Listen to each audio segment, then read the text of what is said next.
Bienvenido al podcast Mujeres con Energía. Mi nombre es Cecilia Mozas y en este espacio buscamos acercarnos a las voces que lideran y transforman la transición energética en Paraguay. Hoy estamos con la ingeniera Estela Riveros. Esteli, bienvenida, ¿cómo estás? Hola Ceci, ¿qué tal? Muchas gracias por la invitación, estoy muy bien, feliz de poder compartir contigo este espacio y te felicito por esta iniciativa a vos y a todo tu equipo, donde podemos conversar entre mujeres y poder resaltar o mostrar lo que cada una de nosotras va aportando dentro del sector energético, que como sabes es un sector bastante variado y hay varias mujeres trabajando en él con ganas de compartir todo lo que vamos haciendo. Qué genial, Esteli. La verdad que gracias por eso. La verdad que justamente ese es el espíritu aquí en el podcast. Y también, dicho sea de paso, no solamente escuchar entre nosotras, sino también transmitir las ideas con voces femeninas, con el talento femenino que tiene el sector, ¿verdad? Así que súper contentos hoy de contar contigo. Y más aún, conociendo, Esteli, tu trayectoria, quisiera un poquitito, muy brevemente referirme y vos podés luego comentarnos. Esteli, vos sos ingeniera en electricidad, ¿verdad? De la Facultad Politécnica. Y hay que decirlo, soy la primera directora de carrera en ser egresada de la carrera y la primera egresada mujer, o sea, la primera mujer y la primera egresada en ser directora de carrera. Fue así, ¿verdad, Steli? Así mismo, allá por el año 2016, tenía 29 años, me dilaté un poco, pero bueno. Fui la primera directora de la carrera de Ingeniería en Electricidad de la Facultad Politécnica de la Universidad Nacional de Asunción. Me sentí muy honrada en poder asumir ese compromiso dentro de la facultad, ya que fui la primera mujer que fue directora de esa carrera, fui la primera egresada y además tenía 7 meses de embarazo. Entonces fue una mezcla ahí de momentos en mi vida y que siempre estoy muy agradecida con los profesores que hicieron posible que yo pueda estar en ese lugar, que fue un espacio que me ayudó a crecer muchísimo y en el cual creo pude ayudar también a muchos jóvenes. Imagínate, y claro, porque también el ejemplo, uno no solamente lo hace con la gestión, sino que un estudiante que vea, wow, directora de carrera, yo también puedo tener un espacio de liderazgo en este ámbito, ¿verdad? Yo también lo veo de esa forma, me parece sumamente valioso ese rol que también que cumpliste, Esteli. Y para entender un poquitito tu rol hoy y también qué tipo de trabajos haces, ¿nos puedes contar un poco al respecto? Yo egresé de la Facultad Politécnica en el año 2012. En el año 2010, junto con un grupo de jóvenes liderado en ese entonces por el doctor Gerardo Blanco, como que fundamos el GISE, que es el Grupo de Investigación en Sistemas Energéticos.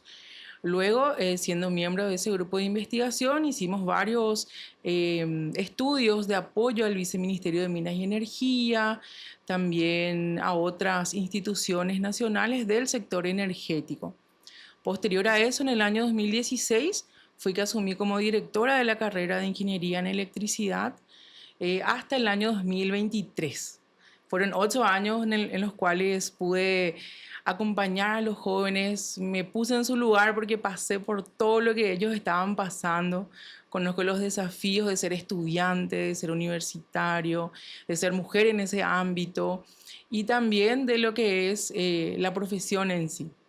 Luego terminé mi tiempo como directora de carrera porque sentía que ya cerré un ciclo, cumplí todos los objetivos que me había trazado al iniciar. Entonces, yo no me quedo mucho tiempo en un mismo lugar porque ya después quiero hacer cosas nuevas. Y me fui al grupo de investigación en tecnologías verdes, en el cual estoy actualmente. Dentro de todo ese periodo hicimos varios estudios de perspectivas energéticas. También me desarrollé como consultora dentro de la ANDE, en la parte de generación de la energía eléctrica, donde aprendí muchísimo, donde pude ver también la realidad de cómo se planifica en el sector energético, específicamente en la parte de electricidad. Posterior a eso, actualmente soy docente de la carrera de Ingeniería en Electricidad en la parte de trabajo final de grado. Apoyo mucho a los estudiantes en esa última etapa que para mí es la más importante porque es el punto culmen de la carrera. Uno puede pasar 62 asignaturas, pero hasta que no defiendas tu trabajo final de grado, todavía no soy ingeniero o ingeniera. Entonces, ayudarles en esa etapa para mí es muy importante porque es cerrar un ciclo y dar apertura a otro más desafiante que es la vida profesional. Y muchas veces en ese momento necesitamos a alguien que nos sostenga, que nos ayude, que sepa por lo que nosotros pasamos. Entonces, a grandes rasgos, eso es un poco lo que estuve haciendo dentro de mi carrera profesional. Es súper completo y digo, liderando varios ámbitos, digamos, ¿verdad? Porque hablaste de lo que es la planificación, conociendo tu rol en los diferentes grupos que, digamos, a los que perteneciste o perteneces, y también los trabajos que se hizo, yo puedo decir, para mí tu rol es protagónico por el conocimiento de varias herramientas, ¿verdad? Entonces, yo creo que eso, digamos, es súper destacable y por eso justamente no veo mejor idea que preguntarte, Steli, un poco acerca de la prospectiva, porque vos y yo podemos saber lo que es prospectiva, quizá algunos estudiantes que hayan trabajado con algunas herramientas de planificación y política energética, pero ¿qué es y por qué es importante para cualquier persona que está en su casa la prospectiva energética? Perfecto. La perspectiva energética es una herramienta de planificación energética. ¿Qué es lo que conseguimos con la perspectiva energética? Es imaginar el futuro. De aquí a 10, 20, 30 años, ¿cómo va a ser el sector energético? ¿Cómo se va a comportar la demanda de energía? Porque una perspectiva abarca todas las fuentes energéticas, tanto la demanda de hidrocarburos, de biomasa, de energía eléctrica. Entonces, es ver el sector energético como un todo, tanto la parte de demanda como la parte de oferta. Entonces, prospectiva energética es imaginar escenarios de qué pasaría si. ¿Qué pasaría si hay un mayor incremento de la electricidad en la demanda de energía eléctrica? Es decir, si pasamos de cocinar con leña, con GLP, a cocinar con electricidad. ¿Qué pasaría si utilizamos en vez de los vehículos a nafta o a diésel, utilizamos energía eléctrica? ¿O qué pasaría si en la industria aumenta el uso de la electricidad? O si cambiamos en el sector rural, por ejemplo, residencial, para cocción, utilizan menos leña y usan más carbón vegetal. O si utilizan menos leña, menos carbón vegetal y un poco más de electricidad. ¿O qué pasa si para el calentamiento de agua, en vez de usar termocalefones o duchas, utilizamos termocalefones pero solares? Entonces, la perspectiva es eso, imaginar diferentes escenarios de demanda de energía y una vez que se tiene esa demanda de energía de todos los energéticos consumidos en el país, ¿cómo vamos a abastecer esa demanda? Y ahí entra la parte de oferta. Se estudia el potencial de las diferentes fuentes de energía que tiene nuestro país y luego, una vez que digamos, bueno, el Paraguay tiene potencial hidroeléctrico hasta tanto, tiene potencial solar, tiene potencial eólico, luego de eso, ¿qué tecnologías se podrían aplicar en nuestro país? Y es ahí donde se hace un mix de las diferentes fuentes y tecnologías que pueden ser empleadas para abastecer esa demanda que planificamos en los diferentes escenarios. O sea, en otras palabras, esa demanda es cómo usamos la energía y qué tipo de, vamos a decir, recurso usamos para hacer de ese recurso de energía, para Así mismo, entender, para ¿verdad? abastecer. O sea, por ejemplo, quizás mucha gente no sabe, pero en Paraguay utilizamos, cuando decís GLP, hablamos de gas, ¿verdad? Gas Sí, en garrafas. Entonces, por ejemplo, no es lo mismo usar gas que usar electricidad, que usar carbón, que usar leña, ¿verdad? Entonces uno tiene que saber, y para eso hay que estudiar, ¿verdad? Cómo se comporta hoy la gente, y uno ve en las encuestas, bueno, qué tipo de combustible se usa o qué tipo de energético se usa, y uno puede hacer proyecciones entonces de cómo va a ir comportándose, en realidad, cómo la gente va a ir cambiando la forma en la que usa, ¿verdad?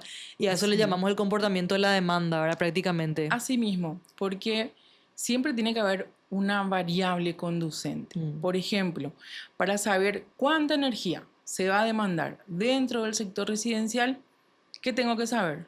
¿Cuántos hogares tenemos hoy y cuántos hogares vamos a hacer en el futuro? Si quiero saber cuánta energía se va a consumir en el sector industrial, ¿qué tengo que saber? ¿Cuánto es el aporte del valor agregado bruto de ese subsector dentro del PIB nacional. Entonces, cuando yo sé cuáles son las variables que conducen a la utilización de esa energía, yo proyecto esas demandas, puedo proyectar esas demandas, proyecto esas variables conducentes, veo cómo la tecnología va avanzando, hasta cuánto podrían ser las mejoras en el rendimiento de los equipos, cuánta energía se va a emplear útil, ¿verdad? Porque todos, como sabemos, hay dos tipos de energía, la neta y la útil. La energía neta es la que llega a nuestro enchufe. Y la energía útil es lo que realmente necesitamos para poder encender esa lámpara o hacer funcionar esa licuadora. Entonces, la energía útil es sumamente importante porque nos dice qué tan eficiente estamos siendo para usar la energía que disponemos. Porque nosotros como sector energético tenemos que abastecer la demanda neta, todo lo que se necesita. Pero lo que realmente utilizamos es la energía útil. Entonces, y ahí entra un factor muy importante que es el rendimiento de los equipos. Entonces, cuanto más eficientes sean los equipos que vendemos en nuestro país, menos energía neta vamos a necesitar. Entonces, así vamos haciendo por cada uso, por cada tecnología, hasta obtener la demanda total del sector. O sea que ese concepto es muy importante para entender la eficiencia, porque mucha Sí. gente dice, ah, la eficiencia es para ahorrar lo que sea, pero en realidad, yo tenía un profesor, en realidad una charla que se fue a la universidad donde estaba, que decía, la eficiencia es la mejor fuente de generación, en el sentido que es una generación que ya está, pero que vos disponés cuando utilizás mejor, ¿verdad? Y Sí. era una forma de decir, uno puede no planificar para generación, pero usa para usar mejor, o sea, pero planifica para usar mejor, y eso hace que nuestra oferta entonces sea, digamos, que requiera menos inversiones en oferta, ¿verdad? Y es súper importante porque cada verano, ¿verdad? Se hacen los chistes de los tips como para ahorrar, y se decía, bueno, no hay que planchar así o no hay que prender el aire así. Entonces, además de los equipos que cada uno tiene su eficiencia, también están los usos, ¿verdad? Es un poco diferente lo que Sí. mencionás, pero ¿qué es lo que sacamos de eso, Esteli? Es que es importante, digamos, entender cuánto consume un equipo versus el otro, o sea,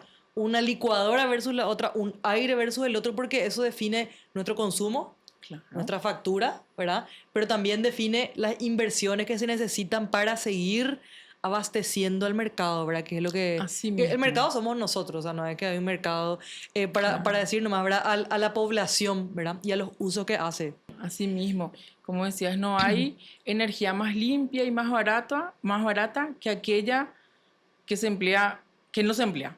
Es decir, utilizas eficientemente lo que evitas utilizar.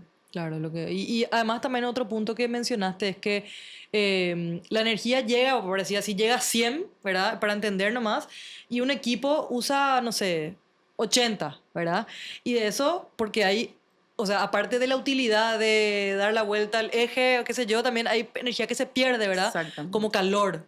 Entonces, por decirte, para entender nomás, una cosa es el uso que se da la energía útil, es decir, yo uso para hacer mi jugo, y hay una parte de la energía que no usé porque y se Se fue. pierde. Se pierde, se vuelve calor. Entonces, solo el 80 de ese 100 se usa para mi utilidad. Y hay Así otros equipos mismo. que no ve que usan más, o sea, que que requieren menos de 100, ¿verdad? Entonces, Así se mismo. utiliza menos. O sea, así también podemos entender quizá, ¿verdad? Así mismo es, Cecilia. Siempre hay Entonces, una energía que se pierda. mm, Entonces ahí la importancia de todas estas medidas de etiquetados de eficiencia energética, todas las iniciativas que el Comité Nacional de Eficiencia Energética está llevando a cabo son muy importantes porque más allá de tener equipos eficientes, necesitamos educación en eficiencia energética. No, el aire en 17 es típico. Todo el mundo pone su aire en 17.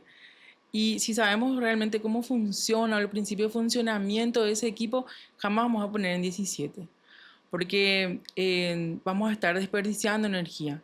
Entonces, la educación en eficiencia energética es fundamental y todavía es un gran desafío dentro de nuestro país. Hay muchísimo por hacer en todo lo que es eficiencia energética, pero estamos avanzando. No, súper, creo que ahí mismo creo que sería tan interesante hacer una especie de campaña de comunicación en los veranos para explicar el tema del aire, porque hace poco estábamos escuchando que hay un pico de demanda de energía eléctrica, ¿verdad? Que Sí, este año llegó a 5.100 y algo, y hablaban de que el 35 o el 40% de ese pico es refrigeración, o sea, es aire sí, acondicionado. Y mucho de ese pico ha de ser energía perdida, ¿verdad? Energía eléctrica que no se convierte en confort térmico, sino se así mismo. convierte en aire caliente, básicamente, ¿verdad? Así mismo. Entonces, ahora pensando nomás, creo que sería muy interesante eso, Esteli, ver ahí dentro de como una actividad de extensión, así te hago acá mismo Sí. una propuesta interesante, ¿verdad? Pero quería también, aparte de esta explicación súper importante para el contexto, te pregunto, la perspectiva energética, que sabemos que es una herramienta, aquí sabemos que se hizo una perspectiva, o sea, se hacen entonces escenarios para entender cómo tenemos que dirigirnos en el sector en las inversiones acá en Paraguay, por ejemplo, ¿verdad? Y yo sé que vos participaste activamente de la última perspectiva o de varias últimas perspectivas que tienen un horizonte al año 2050. ¿Qué nos puedes contar acerca de la perspectiva al 2050 en Paraguay? Me refiero a lo que es a la oferta, o sea, qué tecnologías se piensan, cómo se ve que la demanda va a evolucionar, y qué escenarios se prevén así, pero no hace falta que sea al detalle, pero a grandes rasgos si va a aumentar, si va a disminuir, ¿cómo ves eso, Esteli? Sí. La perspectiva tenemos que tener en cuenta que es como un cono. Siempre uno plantea un escenario tendencial, es decir, eh, estas medidas o esta demanda de energía va a seguir este comportamiento histórico. Entonces es como la parte baja del cono. Y luego planteas escenarios de mayor demanda de energía, de mayor desarrollo socioeconómico. Entonces el cono, con esa demanda de energía, tenés la parte superior del cono. Entonces es un cono que se extiende y sabemos que la realidad de lo que va a suceder tiene que caer en un punto dentro de ese cono. Entonces, con una perspectiva, bueno, puedes adivinar exactamente qué va a pasar, porque no es una bola de cristal. Entonces, lo que haces es planifico escenarios de tendenciales en los cuales se van a mantener los diferentes usos, se van a mantener los diferentes eh, energéticos consumidos, se van a mantener las costumbres de los usuarios y un escenario alternativo en el cual decís, no, van a haber equipos más eficientes, va a haber un desarrollo socioeconómico mayor, van a aplicarse nuevas tecnologías, va a haber mayor eficiencia, va a haber una campaña de educación en eficiencia energética a toda la ciudadanía. Entonces, son escenarios tendenciales o escenarios optimistas. Y dependiendo del objetivo de la perspectiva, uno puede hacer escenarios que sean carbono neutral, por ejemplo. Decís, no, acá en Paraguay ya no se van a emitir, no se va a emitir CO2 en la demanda. Es un escenario. ¿Posible? Lo dudo, ¿verdad? Pero es un escenario que uno puede plantear. Entonces, en las últimas perspectivas, lo que hemos hecho es lo siguiente. Para los escenarios optimistas, prevemos que en el sector residencial se utilicen más la energía eléctrica en sustitución de otras fuentes que son menos eficientes, ya sea para la cocción, para el calentamiento de agua, eh, para la refrigeración. Refrigeración es un uso cautivo de la Mm. electricidad. ¿Qué quiere decir eso? No compite ninguna otra fuente con la electricidad para satisfacer ese uso. Entonces, allí lo que se hace es decir, no, los aires acondicionados van a ser más eficientes, no hay un cambio de fuente de energía. O sea, para explicar rápidamente, no hay aires a diésel, No hay. ni tampoco aires a leña ni a carbón. Eso es lo que quiere Exactamente. decir. Eso es un uso cautivo de Mm, esa fuente energética que es la electricidad. mm. No podemos mejorar en ese aspecto, pero sí podemos cambiar la eficiencia de los equipos. Podemos utilizar aires acondicionados que sean más eficientes y también acompañada de la educación a la ciudadanía en el uso de esos aires acondicionados. Entonces, en lo que plantea ese escenario optimista o sostenible es un uso más eficiente de la energía, básicamente, ¿verdad? Y satisfacer las necesidades con energías renovables y con energías que tengan mayor rendimiento de utilización, que sean más eficientes. Esos dos contextos están modelados. En cuanto a la demanda y en cuanto a la oferta, principalmente siempre tratamos de incluir las obras que están en el plan maestro de la ANDE, porque como todos sabemos, la ANDE es una institución que rige el sector eléctrico paraguayo, ¿verdad? Ellos realizan los planes maestros tanto de generación, de transmisión, distribución, mercados, etcétera, todo lo que tenga que ver la parte eléctrica. Entonces, incluimos esas obras que ellos también incluyen, ¿verdad? Y además exploramos otros posibles escenarios. Por ejemplo, ¿qué pasaría si se incluye energía eólica? ¿O qué pasaría si se utiliza gas natural, esas centrales térmicas a gas natural? Sabemos que el gas natural es conocido como el combustible de la transición energética. Y últimamente hemos escuchado al Viceministerio de Minas y Energía que está impulsando el proyecto del gasoducto. Entonces, eso es un escenario posible.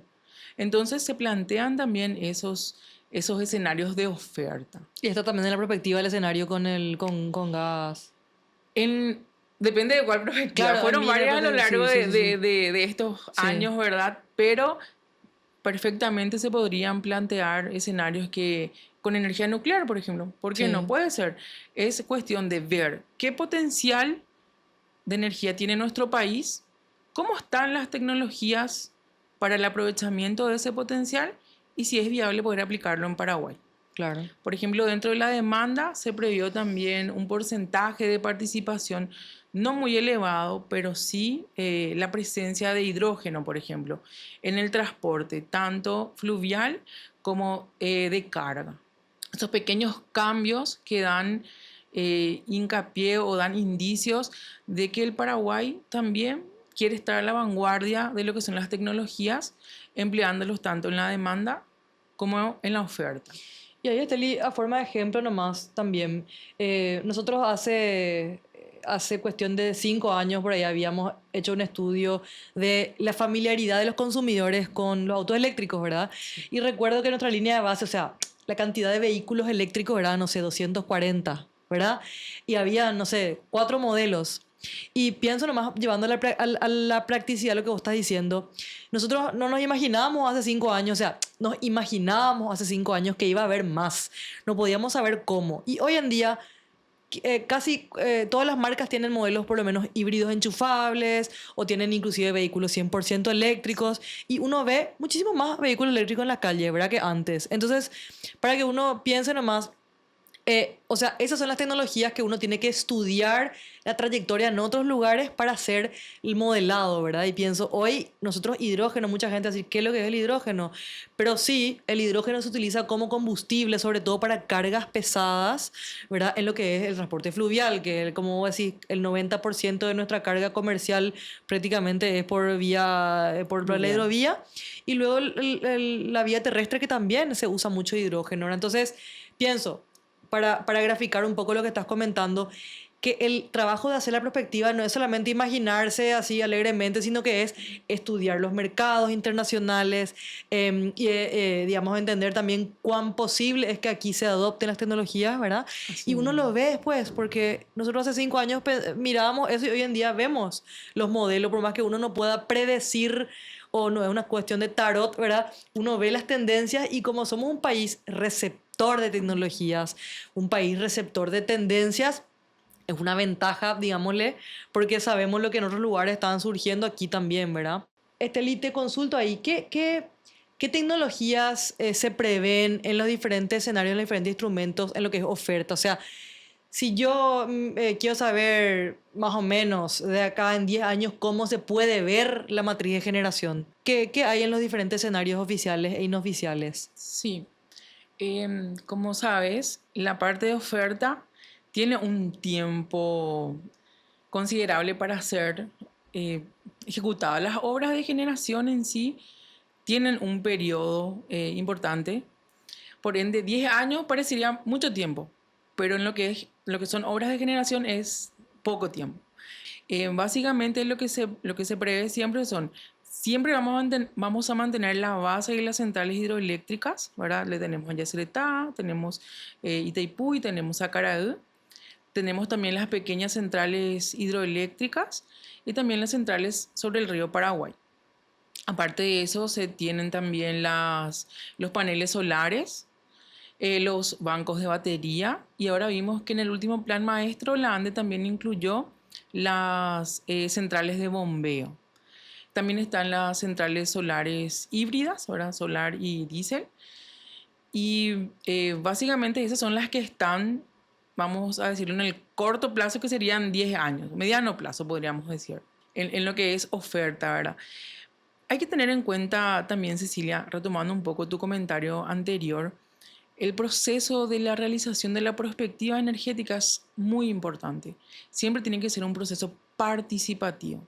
De hecho, que nosotros cuando realizamos estos estudios de prospectivas, siempre hacemos talleres de los diferentes subsectores, tanto de la parte de biocombustibles, de la parte de biomasa, de la parte de electricidad, y siempre llamamos a todas las instituciones, tanto públicas como privadas de nuestro país, y también tenemos muy en cuenta todo lo que es el entorno regional. Eso es fundamental, porque para que podamos planificar cómo va a ser esa demanda de energía, todos tenemos que estar involucrados. ¿Por qué? Porque yo puedo tener una percepción, vos otra, pero las instituciones que rigen en el sector tienen una visión más amplia aún. Y esos aportes de las diferentes instituciones, más los estudios de diagnósticos que se hacen por subsectores y los estudios de la región, nos ayudan a poder planificar tanto la demanda como la oferta para que ese cono que habíamos comentado sea lo más preciso posible y no imaginar futuros que no van a ser Que no sean posibles. realizables. No, definitivamente no es un trabajo de escritorio, ¿verdad? O sea, es un trabajo de campo prácticamente, ¿verdad? Esteli, yo en todos estos roles que mencionaste, que llevaste, ¿verdad? De la dirección, de la docencia, la investigación y de la planificación, em, no puedo dejar de preguntarte esto, ¿verdad? Que ya va más al plano personal y de gestión, ¿verdad? Em, ¿Cuál fue el mayor desafío con el que vos te encontraste como mujer en entornos técnicos, ¿verdad? Teniendo en cuenta que no solamente estamos hablando de la carrera, sino de la fase universitaria y la fase estudiante, ¿verdad? Sí, podrías aportar con nosotros siempre con el espíritu de compartir, digamos, tu experiencia, ¿verdad? Sí, la verdad que el mayor desafío al cual me pude enfrentar fueron mis propios miedos o mis propias limitaciones. Porque uno como mujer piensa, es una carrera de hombres, eh, no me van a tener en cuenta, pero es algo que nosotras nos ponemos, ¿verdad? Quizás por todo lo que venimos arrastrando o por lo que pensamos. Pero mi principal desafío fue enfrentarme a mí misma, ¿verdad? Y poder combinar esos roles de docente, de investigadora, de mamá, de esposa, de todo. Entonces, el principal desafío desde mi punto de vista es perder el miedo,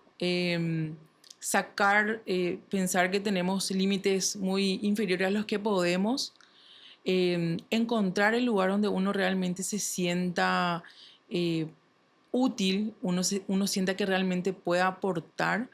Entonces, yo simplemente le insto a todas las mujeres que quieran seguir carreras de ingeniería, que las necesitamos. Ahora cambió mucho esa realidad. Cuando yo ingresé éramos 3 mujeres y fueron 42 ingresantes.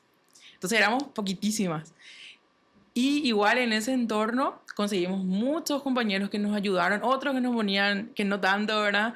Y también cuando fui directora, muchos profesores que me apoyaban, otros que no, muchos egresados, muchos estudiantes.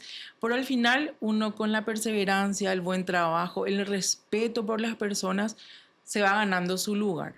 Y hoy puedo decir que para mí es una satisfacción muy grande recorrer las instituciones y que me digan, profe, profe, profe, ¿verdad? Entonces, cuando yo necesito algo, sé que puedo contar con muchas personas a quienes yo le acompañé en esa etapa de su vida y siempre están ahí para ayudarme. Entonces, le agradezco desde ya a todas las personas que me han ayudado en este camino profesional y les invito a todas las mujeres, a todos los jóvenes que vengan al sector energético, ya sea eléctrico, de biocombustibles, bioenergía, todos, porque hay mucho trabajo por hacer. Hay muchas cosas que lograr, hay mucho por cambiar y muchas cosas que hacer desde cero.